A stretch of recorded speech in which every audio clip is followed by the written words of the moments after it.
Some people might be wondering, why are we celebrating O.R. Tambo like we do, and we celebrate him in the name of Mashope? It is because he warned us that we must never consider South Africa free until the women of this country are free. And that when the real South Africa is free, it's when women in South Africa, young and old, would choose where they want to be. That the place of the South African woman is not in the kitchen, but where she wants to be. What a liberated man. So he didn't just preach gender equality, he lived it. And that's why we have no fear of contradicting ourselves as we say this, with Mama Shope listening to us.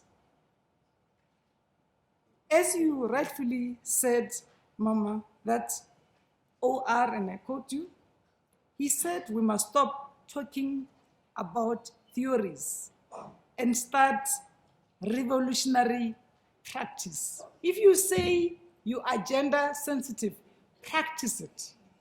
At home, make your boy children do the dishes, but also make them go and be in the front line of troops if that's where they want to be. This is you remembering our hero, who would have been 100 years this year. This forum is a clear demonstration of our commitment to indeed stop theorizing on the role of women and take practical steps towards women activism. I can attest to you that since its inception, the forum cemented its role as an important foundation and resource in the continued efforts in mediation and conflict resolution. You're spending one full week or more or 2 weeks together here sharing experiences. It's more than gold. Because this is a reassurance that we will never go back to where we come from. One thing that makes me sleep tight at night is that we will never have a coup in South Africa, because we have people who know how to fight for peace.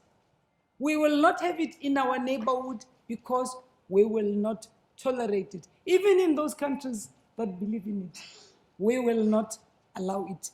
Women of our neighborhood would not allow it. So it's not going to happen. Anybody who wants to become a leader will have to contest, canvass, convince people with your deeds that you are worth our votes, and then you will become our leader. Before there was OAU, there was Pan-African Women's Organization that was formed in Tanzania on the 31st of July. While men were still theorizing about meeting, women made it happen. They met. And men and women finally, I think men finally met in 1963. On that famous photograph, I didn't see any of the women. I think they were very jealous of you because you took the lead.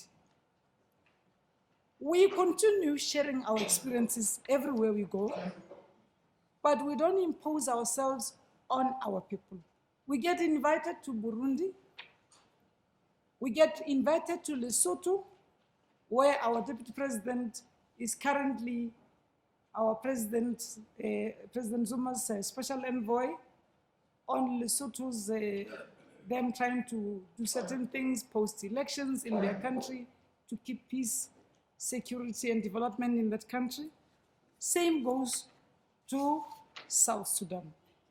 We carry ourselves in that way through collaboration and cooperation to all other minilateralists or plurilateralists that you know of, be it in IPSA, India, Brazil, South Africa, be it in Indian Ocean Rim of Associations, be it in BRICS, be it in SADC, because before the end of this month, South Africa will become the chair of SADC again.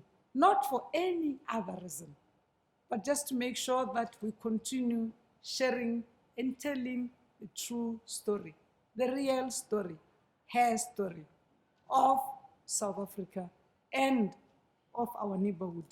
Ministers are meant to open dialogues and let women talk to each other.